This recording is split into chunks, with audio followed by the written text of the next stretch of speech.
Japonské brnění bylo původně vytvořeno pro válečníka na koni a charakteristickými znaky jsou například velké nárameníky, které nahradily štíty.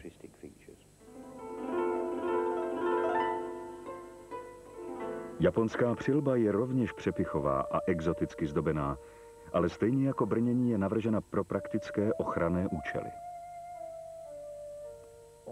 Přestože přilba a maska se nám zdají být poněkud groteskní, jednou z hlavních funkcí masky je sloužit jako upevňovací bod pro řemínky přilby.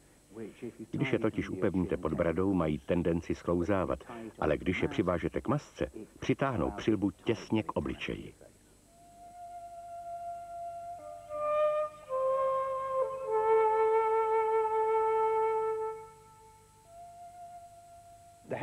Přilby japonského brnění nám připadají poněkud zvláštní, ale původně byly vytvořeny pro jezdce. Části na okrajích původně chránily obličej před nepřátelskými šípy.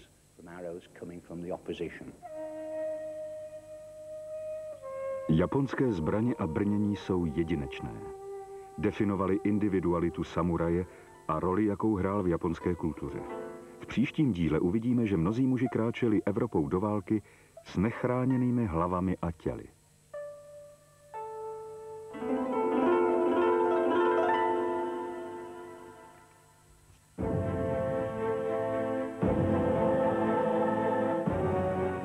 České znění připravili z 45 000 kroužků. Její výroba zabrala až 750 hodin. Vznikla v Evropě, ale používala se také v Asii, jako v případě tohoto vzácného indického brnění na slona. Nejrozšířenější bylo v Asii plátkové brnění. Bylo vyrobené z drobných kovových plátků, tvořilo pružnou a lehkou ochranu proti šípům.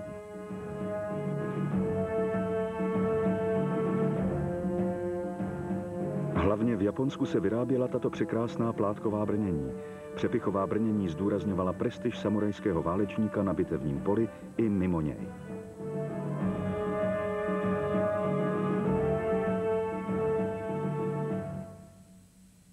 Od začátku se zbrojíři pokoušeli o nemožné, vytvořit účinnou ochranu proti rozmanitým smrtícím zbraním tak, aby byla dostatečně lehká a pružná, aby se v ní člověk mohl lehce pohybovat a bojovat. I dnes zbrojíři stále bojují s nemožným. Ale v průběhu dějin se zbrojíři s touto výzvou se ctí utkali. Obrnili vojáky, kteří tvořili elitní armády řeckých městských států. Takhle vypadali kolem roku 600 před naším letopočtem, kdy si museli opatřit vlastní brnění. Každá součást byla individuálně vytvarována podle těla z bronzového plátu. K brnění patřila také velkolepá a pevně sedící helma.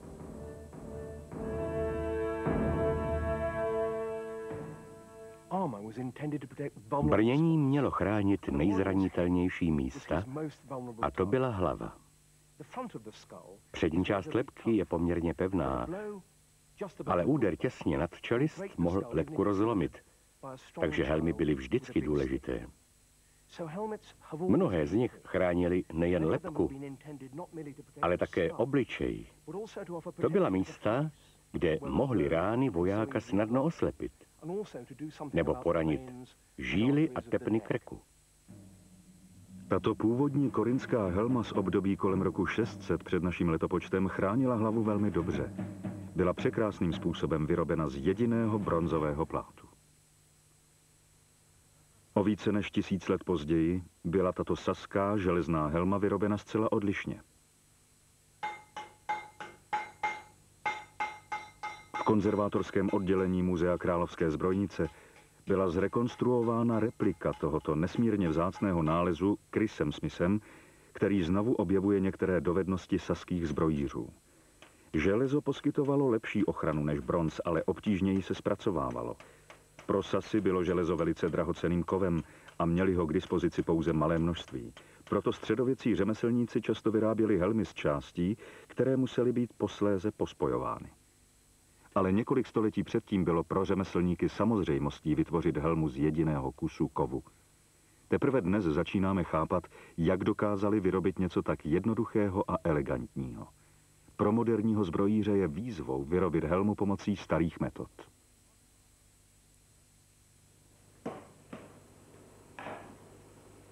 Základním rysem kvalitní středověké nebo renesanční helmy je to, že vršek přilby byl vytvořen z jediného kusu kovu. Dnes je standardní metodou svařit helmu ze 2 polovin. Když se to udělá dobře, nepoznáte rozdíl, ale není to správné. Jako skutečné umění musíme zachovat postup, kdy jsou přilby vyráběny jako ve středověku, z jednoho kusu. Jinak to nejde. Středověkého dojmu nedocílíte, jestliže použijete metody 20. století. Dojem ani vzhled nejsou přesné. Tady vyrábíme autentický středověký výrobek.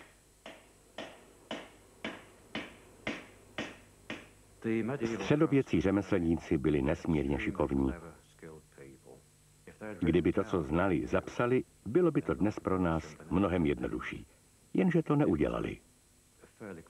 Vše bylo přísně střežené tajemství.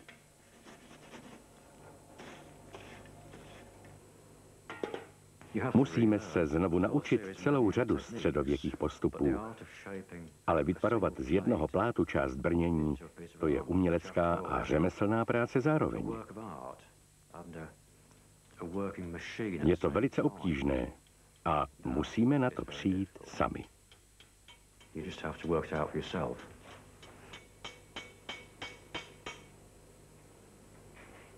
Oblast kolem obličeje je na přední části helmy vyznačena křídou a potom je vyříznuta, aby helma získala zamýšlený tvar. Celý proces trvá zhruba 3 dny. Tento typ helmy s hledím byl v Evropě běžný v 15. století. Nosil se s polstrovaným vnitřkem, který tlumil rány, stejně jako moderní motoristické přilby.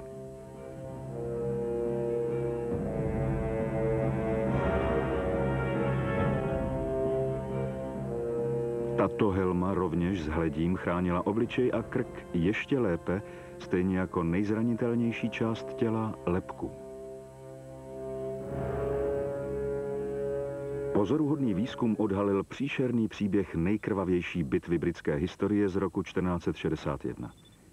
Výzkumníci objevili s pomocí nejnovější zvukově detekční technologie těla mužů, kteří zahynuli v bitvě u Towntonu. Bitva u Towntonu spadá do období války růží. Šlo o bitvu v 15. století, kdy se na okolních kopcích střetlo patrně 50 000 až 100 000 vojáků. Bitva trvala zřejmě 6 až 10 hodin. Předpokládá se, že během boje bylo zabito 28 000 lidí. Je těžké posoudit, jak přesné toto číslo je, ale můžeme se domnívat, že v této krajině je pohřbeno ohromné množství lidí. Obrazy z té doby zobrazují těžce oděné vojáky v těsném střetu. Vysoko navršené hromady mrtvol. Na anglickém bojišti nedošlo nikdy předtím k tak velkému krveprolití. Vědci hledají pozůstatky těl pomocí zvukových vln. Kostry jsou potom opatrně exhumovány.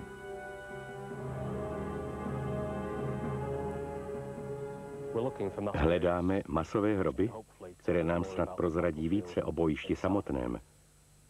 Dosud máme jen omezený počet stop. Existují historické dokumenty z té doby, ale je jich velice málo a o bitvě nám toho také mnoho neříkají.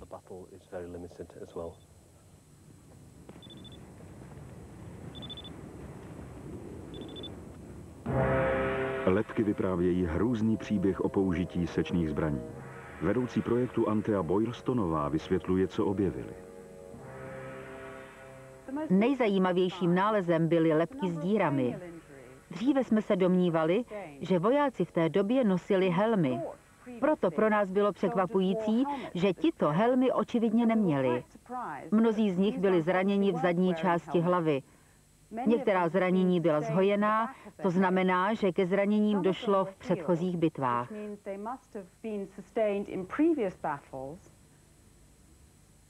Důležitost tohoto nálezu je v tom, že máme poprvé možnost zkoumat oběti bitvy v Británii. Takto se umělec v 15. století pokusil zachytit pochmurnou realitu středověkého bojiště. Říkalo se, že hromady mrtvých a zraněných po bitvě u Tautnu zbarvily krví vodu místních řek do ruda.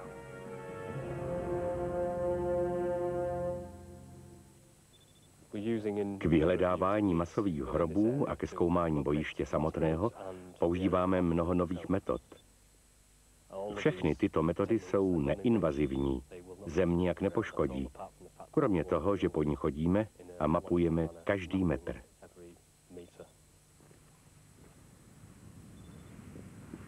Přesné vyhledání míst, kde jsou pohřbena těla, je pouze začátkem práce výzkumného týmu. Když jsme odkryli hroby, většina lebek byla v úlomcích. Pravděpodobně už byly rozbity dříve, než byly uloženy do země. V laboratoři se nám podařilo složit kousky opět dohromady. Díky tomuto novému výzkumu konečně získáváme přesnější obrázek o způsobu, jakým muži bojovali ve válce růží v bouřlivé kapitole anglické historie. Víme, že používali ostré zbraně, jako jsou meče a dýky. A tato zranění jsou zcela odlišná od zranění způsobených tupými předměty, jako je například bodec bitevní sekery.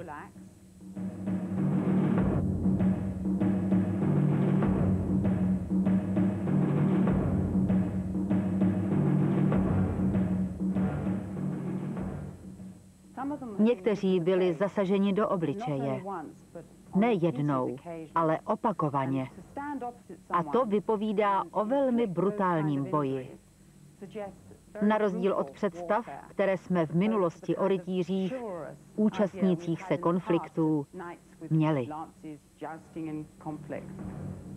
Tento výzkum ukazuje, že umělci té doby vždy nezobrazovali realitu podle skutečnosti.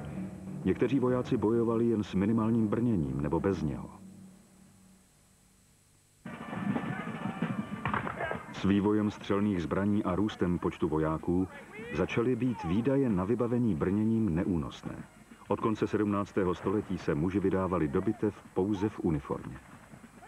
Cvičení a disciplinovaní muži bez jakékoliv ochrany se formovali do linií a stříleli po sobě salvami olova. Pušky, které používali, nebyly vždy přesné a spolehlivé, ale prostý objem ran vypálených na krátkou vzdálenost znamenal, že někteří muži byli těžce zraněni nebo zabiti.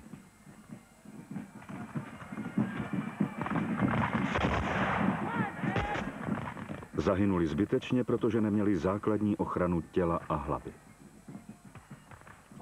Po dlouhou dobu nenosili vojáci žádnou účinnou pokrývku hlavy. V roce 1914 šli do války většinou s čepicemi nebo čákami. Ale ztráty v prvním roce války způsobily, že helma byla znovu objevena a držela se charakteristických národních zvyklostí. Britové nosili helmu s okrajem, která měla přezdívku bitevní buřinka a vypadala spíše jako kotlíková přilba ze středověkých dob. Němci nosili něco, co se podobalo středověké přilbě s hledím, která se nosila 450 let před první světovou válkou. Návrat kovové helmy za první světové války byl logickým pokračováním ochrany vojáků. Už velitelé starověkého Řecka a Říma nepochybovali o významu vhodné ochrany hlavy. Ani rytíř pozdního středověku by se nikdy nevydal do bitvy, aniž by byl od hlavy k patě oděn v brnění. Jde o období kolem 15. století, kdy bylo úsilí evropských zbrojířů na vrcholu.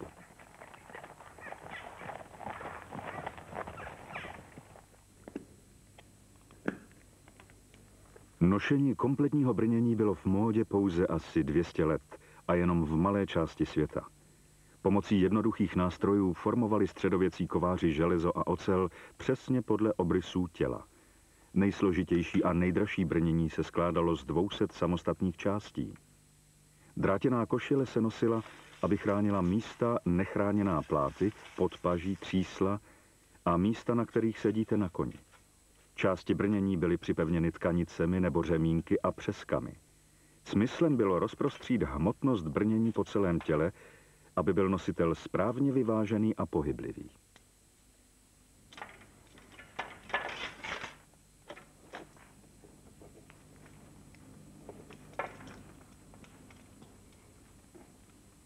Části jsou upevněny, svázány a spojeny dohromady a celé brnění se obléká na vycpaný kabátec, který tlumí účinek rány. Toto je replika středověkého italského brnění z 15. století. Jeho hladké vyleštěné povrchy mají odrážet útočící zbraně. Brnění nosí jeden z interpretů královské zbrojnice Adam de Forge. Cítil by se v něm chráněný na středověkém bojišti? Ochranné kvality brnění závisí hodně na tom, jestli útok přichází ze předu. Takže, když se uzavřou, vidíte, že je zde relativně málo cílů. Problémy začnou, když roztáhnete ruce nebo když je zvednete nahoru. Potom začnou být zranitelná místa krytá jen drátěnou košilí.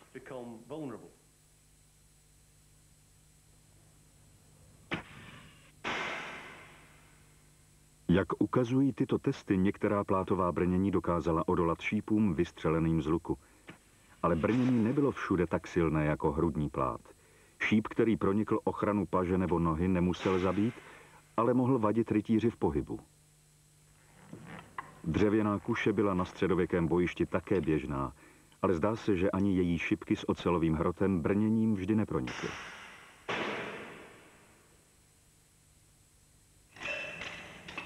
Další zkouška s výkonnějším ocelovým samostřílem, který se musel natahovat na výjedlem, opět ukazuje překvapivou odolnost plátu.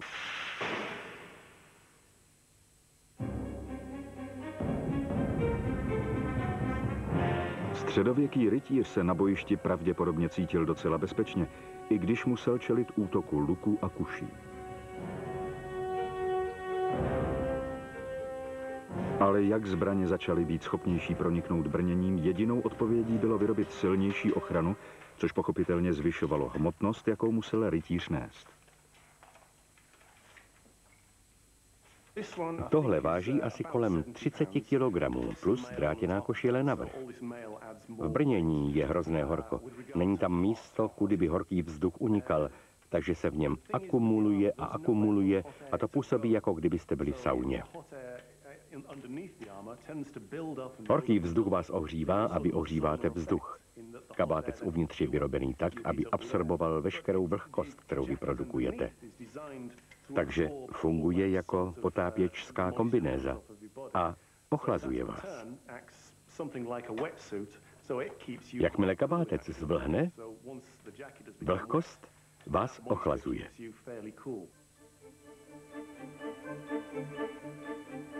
Ve skutečnosti je ovšem překvapující, co rytíř oděný ve 30 kg brnění a drátěné košili dokáže. Kdybyste se v něm nemohli pohybovat, nemohli byste ho nosit. Takže všechny příběhy o rytířích, kteří se po pádu na zem nedokázali postavit na nohy, jsou jenom výmysly. Nechtělo by se vám vyrazit do boje v brnění, které by vás natolik omezovalo, že byste se v něm nemohli bránit.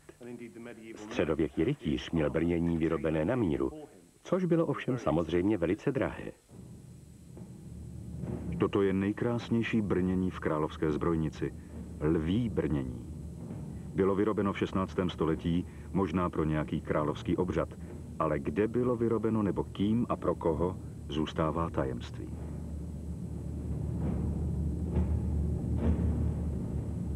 Je pokryto lvími maskami a cizelováno zlatem a objevuje se na několika portrétech šlechticů ze 17. století, což napovídá, že buď mělo více majitelů, nebo bylo použito jako umělecká rekvizita.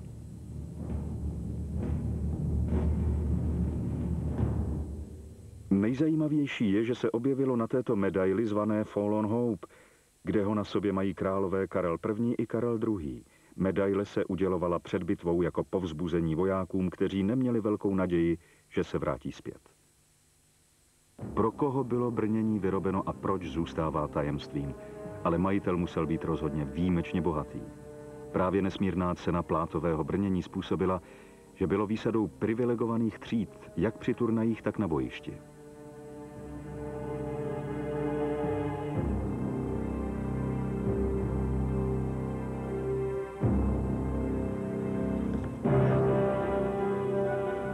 A protože bylo tak cenné, bylo v Evropě běžnou praxí, že vojáci loupili brnění a vybavení.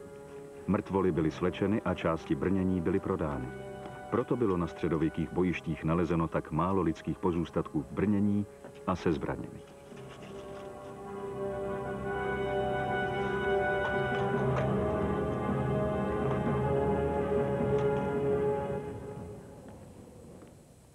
Brnění má svůj smysl, pomáhá chránit svého nositele před smrtí a zraněním. Ale často bylo příliš těžké nebo příliš nákladné jako plátové brnění. Nevždy dokázalo chránit před všemi nebezpečími na bitevním poli.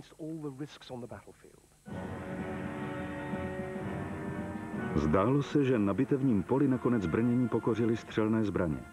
Z neúčinné a nepřesné ručnice 14. století se vyvinula mušketa, která dominovala Evropě ničivou střelbou salvami. V 17. století byly takovéto střelné zbraně schopny poškodit kovový plát 2 mm silný. Netrvalo dlouho a dny plátového brnění byly sečteny.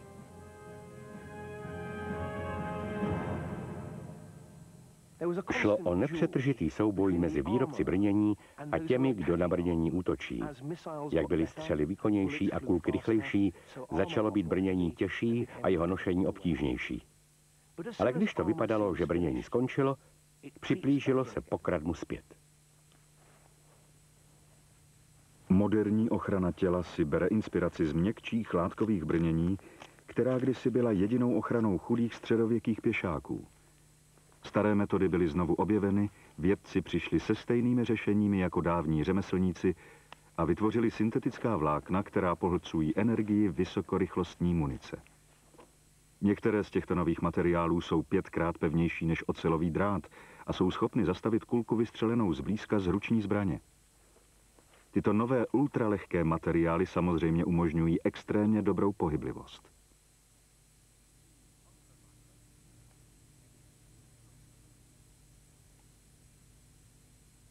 Na vrcholu moderního brnění je posazena tradiční ocelová helma, poněkud upravená oproti svému obnovenému typu z první světové války.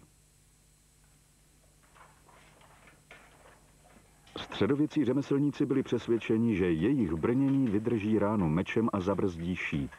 Určitou dobu tomu tak skutečně bylo.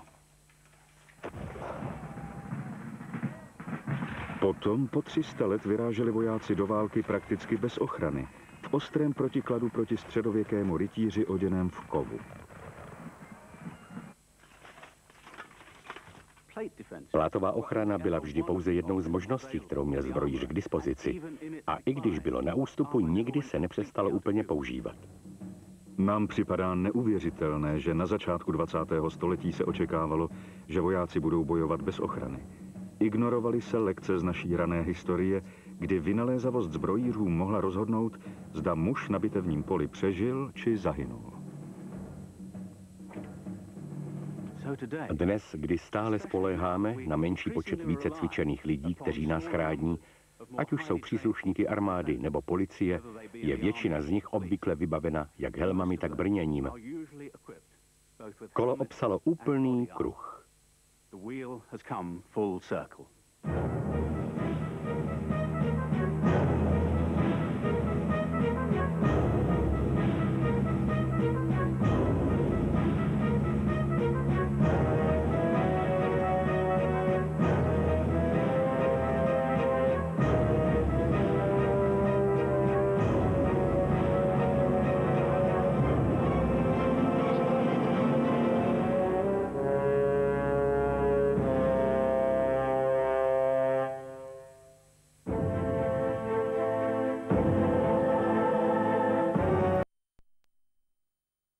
České znění.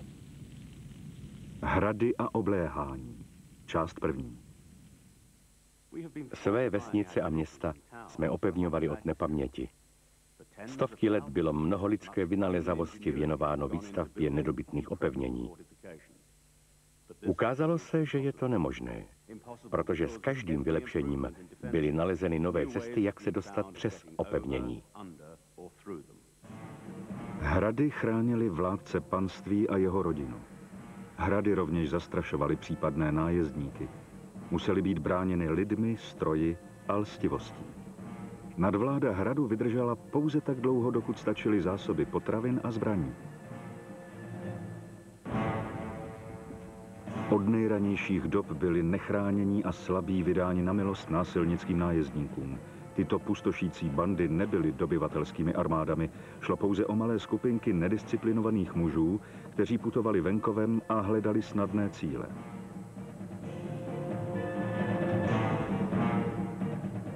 Napadali mírumilovné osady, aby si odnesli tolik jídla a kořisti, kolik unesli.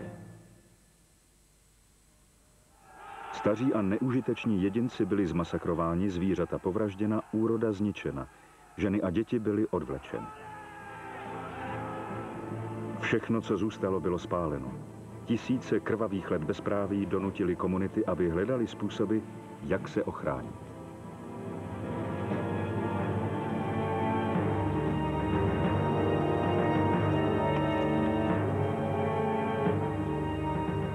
Budování tohoto pozoruhodného britského opevnění Maiden Castle započalo téměř před 5000 lety.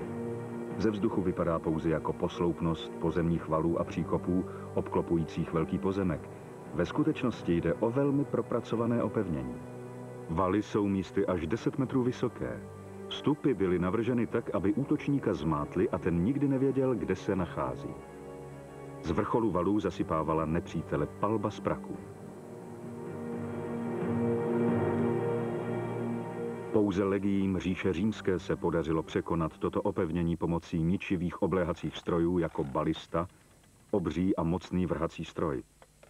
Jakmile bylo opevnění dobyto a posádka zmasakrována, Římané o ně ztratili zájem a opustili je.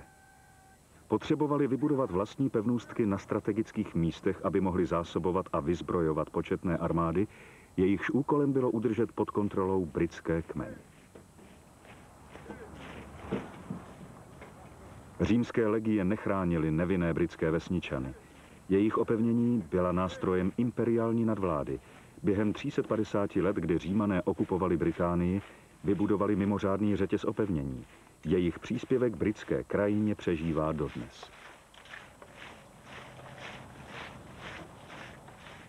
Jde o mistrovské dílo inženýrských a organizačních schopností Římanů. Císař Hadrianus nařídil výstavbu zdi v roce 122 našeho letopočtu. Její vybudování trvalo 14 let a označovala severní hranici jejich říše a konec civilizace, kterou znali. Za valem byli pouze divocí barbaři a neúrodná vysočina. Val byl postaven z hlíny a kamene. Místy byl vysoký 4,5 metru a táhl se přes 100 kilometrů mezi východním a západním pobřežím Británie. Posádky musely vzdorovat častým nájezdům místních kmenů. Římská opevnění měla ustálený obdélníkový tvar, který je stále dobře patrný. Portchester Castle byl původně postaven, aby chránil římskou imperiální flotilu v Portsmouthu. Ale když Římané kolem roku 400 našeho letopočtu Británii opustili a zanechali ji temnému středověku, byl příležitostně používán jako opevnění anglosaskými nájezdníky. Když do země vpadli v 11. století Normané, opravili strategická římská sídla, která jim poskytla prestižní domovy. Portchester se stal domovem šlechty a královského rodu. S tímto hradem byli úzce spjati dva angličtí králové.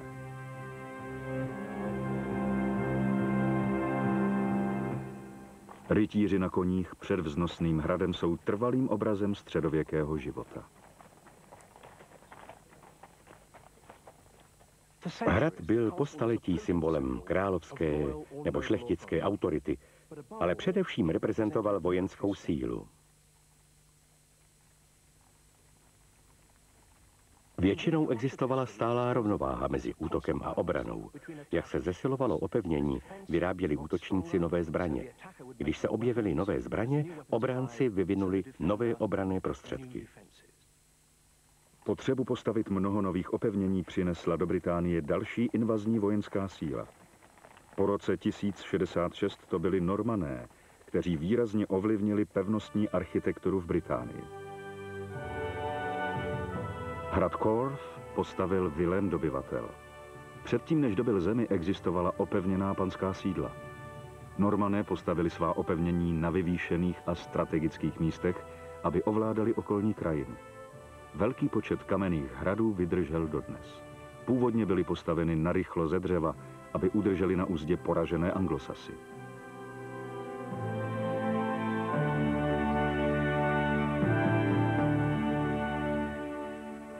Později byly přestaveny na kamenné, ale stále podle normandských zvyklostí. Ústřední věž zůstávala opevněným domovem pána. První normandské hrady měly uprostřed dřevěnou věž, obklopenou vnější zdí opevnění. Hradní věž stála kvůli bezpečnosti co nejvýš.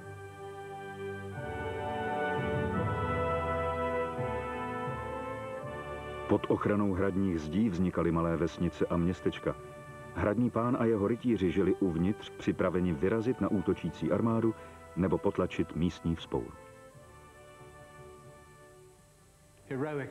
Historické popisy hradů na ně velmi často nahlížely výhradně jako na obranná zařízení. Ve skutečnosti šlo o velmi agresivní instituce, které ovládaly rozsáhlé oblasti země.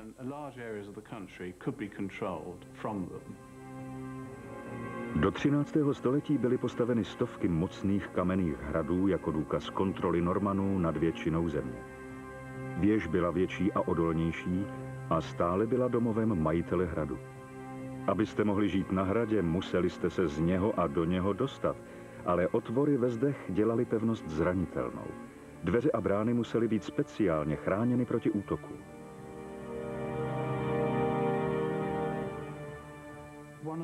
Jedním z nejjednodušších způsobů uzavření brány byla tato těžká dřevěná mříž.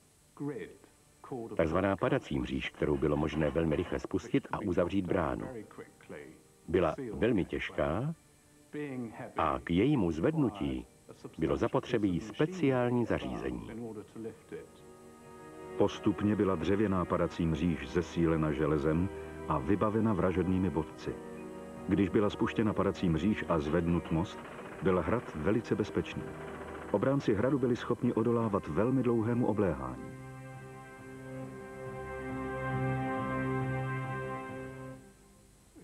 Z písemných záznamů můžeme zjistit, že i tak velký hrad, jako je londýnský Tower, byl ještě v 16. století chráněn u bran pouze 4 nebo 5 strážci. To je velmi malý počet lidí, když uvážíte, že hrad zabíral mnoho akrů. Peníze vynaložené na propracovanou obranu snižovaly potřebu velké posádky. Hrad Caerphilly ve Walesu měl půdorys používající vnitřní i vnější opevnění. Vnitřní zdi byly vyšší než vnější a mohly být úspěšně bráněny, pokud vnější opevnění padlo. Vnější zdi byly podepřeny zeminou, aby odolaly obléhacím strojům. Oba prstence zdí byly postaveny blízko sebe, takže si vzájemně pomáhali. Široký vodní příkop udržoval obléhací stroje ve velké vzdálenosti a zajišťoval, že nikdo nemohl zdi podkopat nebo si prorazit cestu do hradu. Když byl tento hrad postaven, nacházel se na vrcholu vojenské technologie. Všechny přednosti výstavby hradů byly v Británii spojeny dohromady, aby vznikl kombinovaný, vzájemně spojený obranný systém. Každá část hradu pomáhala bránit všechny ostatní části. Hrad Caerphilly, postavený během pouhých 7 let na konci 13. století, nemá na rozdíl od starších hradů žádnou ústřední hradní věž. Tento princip byl opuštěn a zde vznikla řada zdí, ze kterých mohli střílet lučištníci. Způsobu jejich střelby jsme porozuměli teprve nedávno.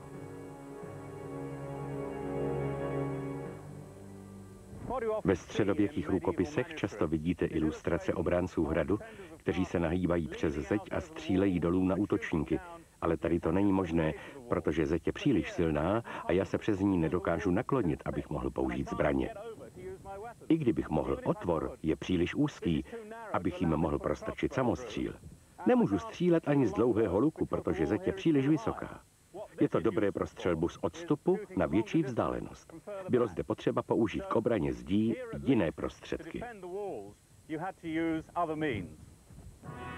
Jak stavitel středověkého hradu zajistil jiné prostředky, nedávno zkoumala skupina vědců a historiků na jiném velšském hradu. V odlehlé části Walesu postavil začátkem 13. století největší anglický stavitel hradů Bílý hrad. Obsahuje četné novátorské obranné prvky převzaté ze zahraničí.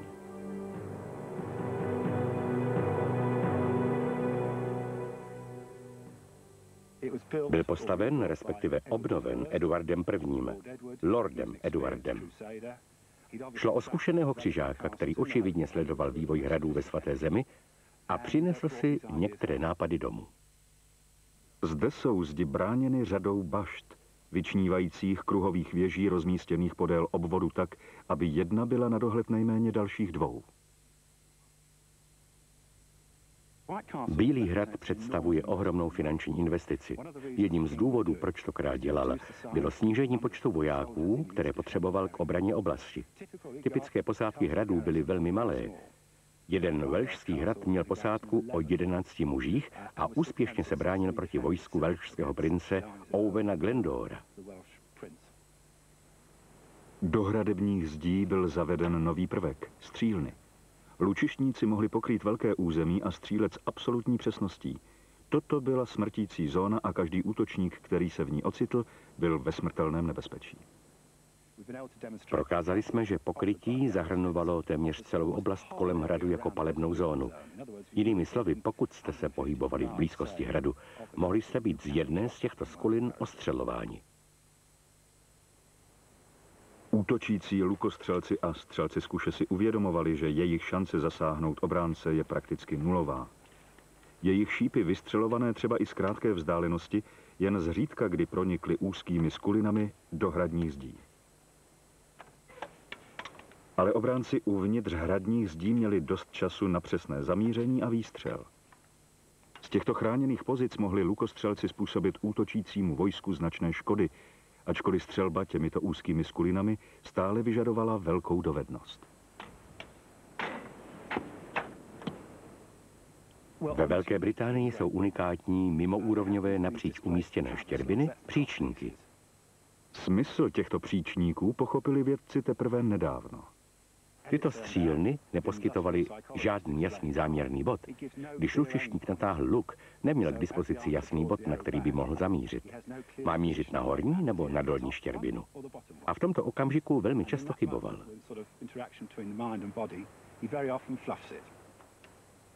Takže je to skutečně docela dobrý psychologický trik. Obránci, i když v malém počtu měli v bezpečí za silnými kamennými zdmi, vždy výhodu.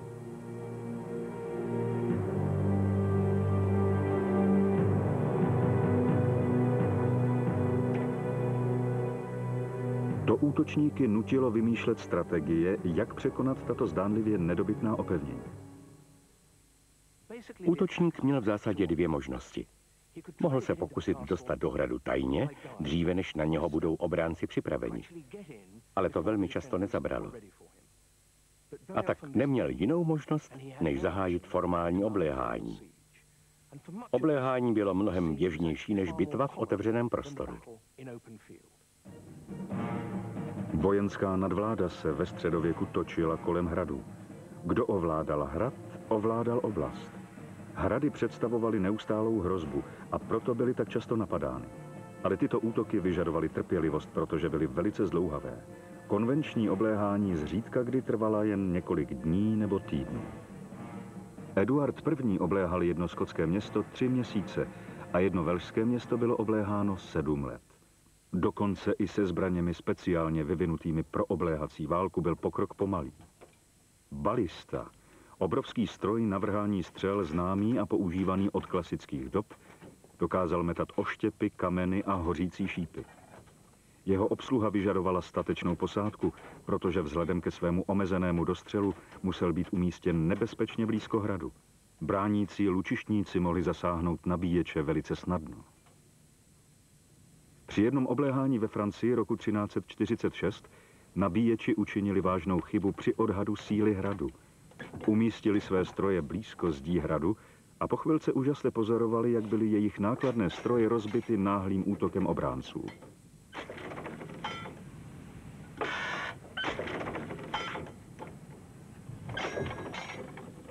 Útočníci potřebovali jinou strategii. Pokoušeli se probít si cestu do pevnosti krok za krokem. Proti branám používali beranidla. Používali obléhací věže. Byly to ohromné dřevěné portály pokryté surovou kůží, aby byly ohnivzdorné. Ty se mohli přiblížit ke zdi dostatečně blízko, aby z nich stříleli lučištníci, nebo aby zaútočila pěchota. Když chtěli podkopat pevnost, vykopali tunely a podepřeli je dřevěnými vzpěrami. Nakonec vzpěry zapálili. Jak vzpěry hořely, zdi a věže se zhroutily. V roce 1224 hájili rebelové hrad Bedford proti vojsku, kterému velel Jindřich III. Vzdorovali 6 měsíců a teprve, když byla podkopána hradní věž, její zdi popraskaly a do pokojů se začal šířit kouř, posádka se nakonec vzdala. Obránci bojovali tak úporně, že s nimi král neměl vůbec žádné slitování. Velitelé byli oběšeni. Největší, nejmocnější a nejtěžkopádnější obléhací stroj vyžadoval ke své obsluze vysoce trénovaný tým. Šlo o hlavní zbraň útočníků. Zaútočit na hrad silou bylo rychlejší a levnější než dlouhotrvající obléhání. Velitelé vkládali značnou důvěru v jakýkoliv stroj, který mohl urychlit pád obléhaného hradu.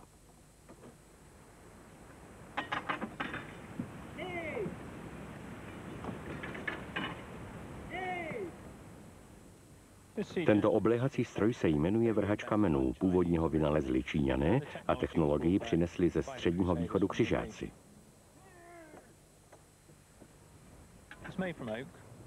Je vyroben z dubu. Je tak přesný, jak to jenom lze. Žádné původní obléhací stroje už neexistují, takže jedinými stopami, které máme při jejich rekonstrukci, jsou nákresy a ilustrace v rukopisech. Jeden muž napsal knihu s názvem The Belleforties a jeho ilustrace jsou zvlášť kvalitní. Vrhače kamenů byly často převáženy od hradu ke hradu. Byly příliš nákladné na to, aby se pokaždé postavily nové. Při obléhání hradu Dreiselwyn v roce 1287 bylo potřeba 20 jezdců, 410 pěších vojáků a 60 volů, kteří táhli vozy. 35 soumarů přivezlo 480 kamenů jako munici. Obléhání trvalo 28 dní a bylo provozováno s takovým nadšením, že několik rytířů bylo zraněno, když na ně po zásahu od vrhače neočekávaně spadl kus hradební zdi. Přesnost a síla byly poklonou dovednostem civilních inženýrů, kteří tyto stroje stavěli a obvykle obsluhovali. Eduard I. byl tak hrdý na svůj slavný vrhač kamenů, že postavil speciální tribunu, ze které královna a její dámy mohly sledovat, jak v roce 1304 buší střelami do zdí skotského města Stirlingu. Hlavní osobou byl inženýr, věděl, kde probíhá obléhání, odcestoval na místo a nabídl své služby kapitánovi nebo veliteli, který útočil na hrad. Potom zaměstnal velký počet tesařů a kovářů, kteří pracovali podle jeho pokynů, a stroje byly postaveny přímo na místě u obléhaného hradu nebo města. Zprávy o obléhacích strojích drtících zdi byly často sepsány po události a zřejmě úspěšnost trochu přeháněly. Stroje spíše odlamovaly kusy opevnění, než aby ho výrazně zničili. Velká péče byla věnována přípravě kamenných střel, aby při dopadu způsobili maximální škodu. Středověcí útočníci byli přesvědčeni, že nejlepším způsobem, jak bojovat proti kameni, je použít větší a tvrdší kámen.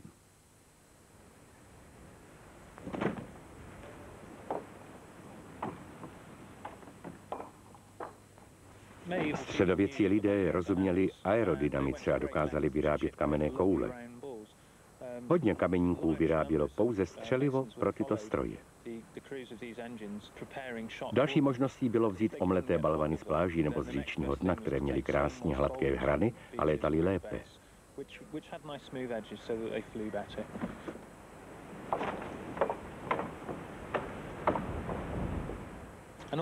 A někdy také používali hlavy nepřátel, zvířecí vnitřnosti. Pytle z výkaly se používaly k šíření nemocí mezi posádkou. Obléhací stroje byly skutečně již od dob Řecka a Říma používány k bakteriologické válce. S těmito stroji jsme prováděli řadu experimentů, sledovali jsme dráhy střel a já osobně jsem došel k závěru, že nebyly při bourání zdí až tak účinné. Ale historické důkazy napovídají, že některé byly velice účinné a stavitelé hradu se hodně snažili, aby je udrželi v dostatečné vzdálenosti. Byly velice přesné a pokud se opakovaně strefovali do jednoho místa zdi, mohly způsobit vážné škody. Ale odhodlanou posádku bylo těžké porazit. A to je klíč k pochopení toho, proč bylo středověké obléhání tak zdlouhavé. Existovala jediná cesta, jak si mohli být útočníci jisti, že vyhrají, a ta vyžadovala čas. Pokud nepřišla pomoc zvenčí, byla porážka hradu nevyhnutelná. Hrady byly obvykle dobře zásobeny, ale s postupem času se zásoby potravin nevyhnutelně zmenšovaly a posádka byla stále vyhladovělejší. Pokoušeli se z hradu vyhnat ty, které nazývali neužitečné krky. Ženy a děti, které spotřebovávaly potraviny, ale nepřispívaly k obraně, a posádka hladověla ještě víc. Když docházely potraviny, hlad působil i na civilisty, ženy a děti. Jejich osud se nelišil od osudu vojáků, útočníci mezi sebou nečinili rozdíl, buď umřeli hlady, nebo vinou nějaké nemoci. Umíte si představit, jak to vypadá v obleženém městě? Na začátku obléhání stateční vojáci přísahali, že než se vzdáme, budeme pít vlastní moč a naše prsty budou ohlodané na kost. Krásná slova. Brzy tito stateční vojáci pronásledovali na ulicích psy a jedli je. Koně zanedlouho potkal stejný osud. Na konci byl denní příděl půl krajíčku chleba vyrobeného z ovsa, sladu a mořské vody. Většině připadal natolik odporný, že raději jedli své zatuchlé koňské a psí maso samotné. Ale dobytím města nebo hradu, aniž by bylo třeba vyhladovět všechny muže, ženy a děti, začalo vypadat reálně s vynálezem zbraní využívajících střelný prach ve 14. století. To byl začátek konce mocného vládce v jeho opevněném hradě. Příště uvidíme, jak nové zázračné zbraně slibovaly výhody útočníkům, protože jim poskytly výhodu, na kterou čekali. Výbušný potenciál k proražení kamenných zdí.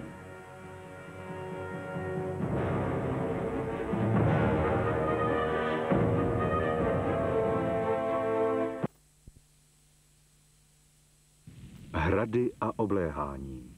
Část 2. Vynalézavost stavitelů prvních opevnění se musela vyrovnat s nápaditostí a uměním útočníků, kteří na pevnosti neustále útočili, nebo je trpělivě obléhali tak dlouho, dokud nezlomili odpor obránců. Proto se objevily četné inovace, které měly vyzrát na útočníky.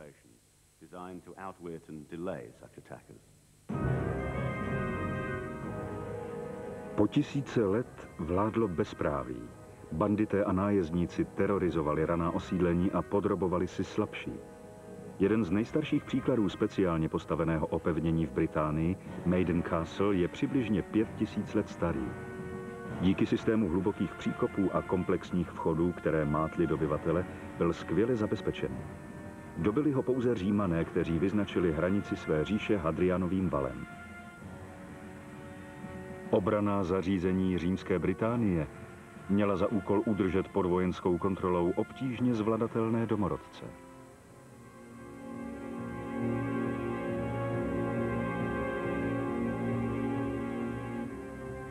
Pro své posádky a pevnosti používali Římané obvykle standardní obdélníkový tvar. Mnoho hradů postavili v Británii Normané po roce 1066. Stavěli rychle, aby zabezpečili dobytá území. Ve středověku bylo životně důležité zajistit nedobytnost hradů padacími mřížemi, mostem, vodním příkopem a vysokými kamennými zdmi. Posádku hradů totiž často tvořilo jen pár vojáků. Mnohé inovace obrany hradů přišly z východu prostřednictvím křížových výprav. Byly využity například střílny, které pomáhaly lučištníkům při obraně.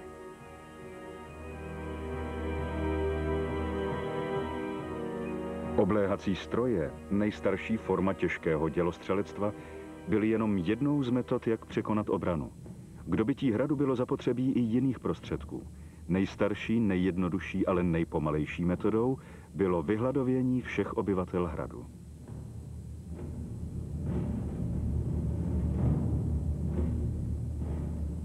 Někdy byly přímo na místě postaveny důmyslné stroje. Obléhací věže až 20 metrů vysoké byly pokryté zvířecími kůžemi, aby byly chráněny před zápalnými šípy. Vrhač kamenů, obří mechanický prak, pocházel z východu. Byl určen k přesnému vrhání kamenů, které měly narušit hradní zeď. Často se také používal k bakteriologické válce, když metal do hradu hníjící mršiny a mrtvoly.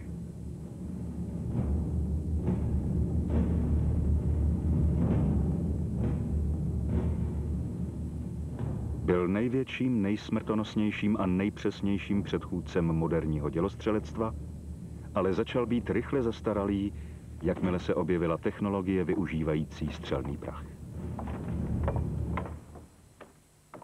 Vynález střelného prachu byl rozhodujícím bodem zvratu při stavbě hradů. Velká děla teď mohla snáze překonat kamenné zdi starších opevnění. Ale je tento populární pohled skutečně pravdivý? Nebo byla tato obranná zařízení ze starých dob silnější a kvalitnější, než se domníváme? A jak to ovlivnilo pozdější stavitele? Číňané jako první smíchali ledek, síru a hnědé uhlí a vytvořili střelný prach. Zpočátku byly ingredience hrubé jako tyto, ale i nejhorší střelný prach měl pozoruhodný účinek. Když byla směs zapálena, vznikl první ohňostroj na světě. V Evropě se teprve začátkem 14. století přišlo na to, jak střelný prach využít a vyrobit výbušné zbraně. Na středověkých bojištích začal znít děsivý zvuk, rachot dělostřelecké palby.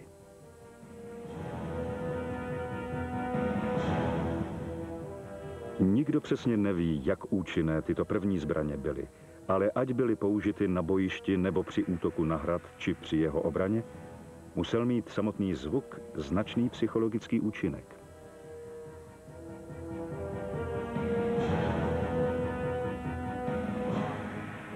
První ruční střelné zbraně byly jednoduché. Kovová trubka naplněná střelným prachem a střelou. Přes všechny ničivé účinky byly střelné zbraně zpočátku více nebezpečné pro střelce než pro nepřítele. Nebezpečí výbuchu a popálení bylo velké. Při obléhání jednoho hradu první palné zbraně totálně zklamaly.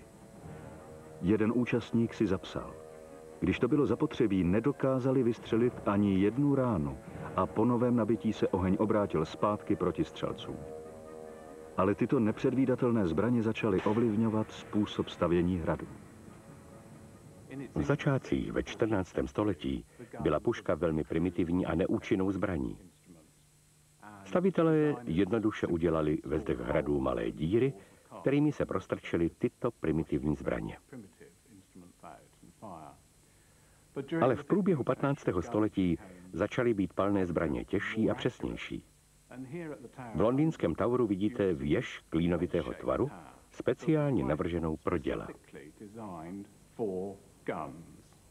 Byla postavena pravděpodobně po roce 1470, v době, kdy byl londýnský Tower bombardován těžkým dělem. V různých místech věže vidíte otvory. Malé čtvercové jsou určeny pro dělo a kulaté díry výše jsou určeny pro ruční střelné zbraně. Toto je příklad starého hradu přizpůsobovaného nové technologii. Ať jsou tyto prvky sebevíce jednoduché, představují velkou změnu ve způsobu projektování obranných zařízení. Bylo to hlavně velké dělo, které nutilo ke změnám v opevnění hradů, ovšem jenom zvolna. V 16. století byly hrady stavěny pro vnitřní děla. Krásným příkladem jsou pevnosti Jindřicha VIII. Na jižním pobřeží Anglie, které mají velké kulaté věže. Inženýři Jindřicha VIII. Vyvinuli zcela nový typ opevnění pro dělostřelectvo a proti němu. V těchto projektech není žádná romantika nebo tajemství. Jde o praktická řešení, která tlumí nepřátelskou palbu a umožňují zpětný útok.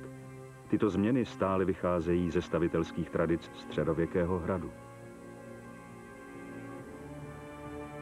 Vyzkoušeli jsme tuto repliku děla ze 16. století, abychom viděli účinek prvních děl na kamennou zeď.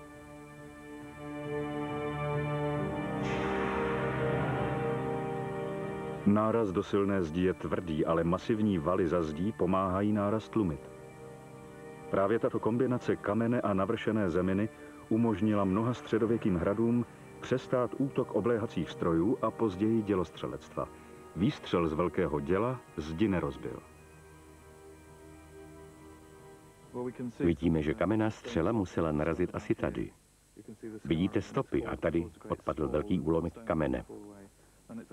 Kámen také popraskal do značné vzdálenosti. Tady je uvolněný kus a koule se úplně roztříštila a její drobné fragmenty jsou teď smíchány s kamenem ze zdi. Střela jistě kus kamene odlomila a jde o značné narušení. Vzadu je velké množství zeminy, takže náraz musel být obrovský. Navzdory obrovskému nárazu zeď vydržela. Zkoušky vysvětlují, proč existují četné zmínky o neúspěšných dělostřeleckých útocích na starověká opevnění.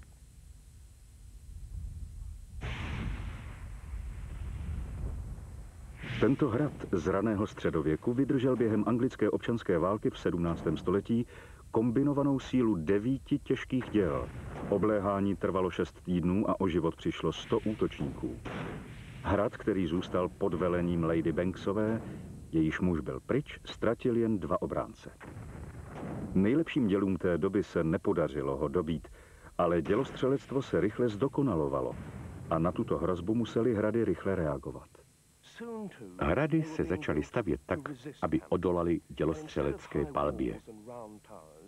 Místo vysokých zdí a kulatých věží vidíme geometrický obrys s baštami.